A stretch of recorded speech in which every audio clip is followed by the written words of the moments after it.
Cash निकालो, और कोई होशियारी नहीं चाहिए, कैश निकालो।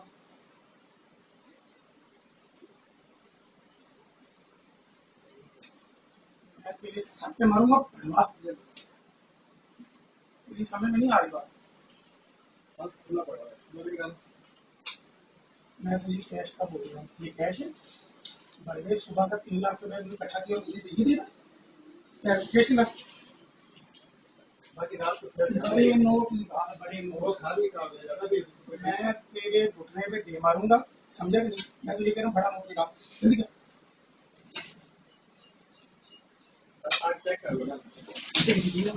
सामान पड़ने में तुझे बड़ा नोट कह रहा हूँ, दिल्ली के बच्चे 5,000 वाले निकाल, 5,000 वाले नोट निकाल।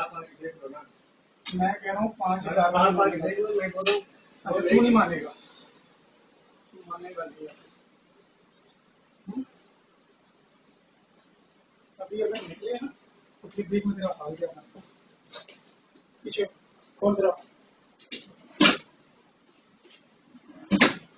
ये बहुत आराम से बैठना, मस्ती नहीं करनी कुछ।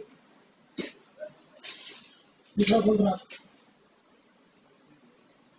और उधर जाऊँ कुछ उधर चल, आप मैं कह रहा हूँ उधर चल। मैं है बोल उधर बैठ जा, नीचे बैठ, नीचे बैठ, नीचे बैठ जा, बोल पैसे निकाल, नीचे बैठ। मैं बताता हूँ बड़े मैं तुझे इसलिए नहीं मार रहा था कि कहीं ऐसे ना चल जा कुत्ती के बच्चे को, तेरी माँ है गंजी के बच्चे हैं? निकाल सारे पैसे।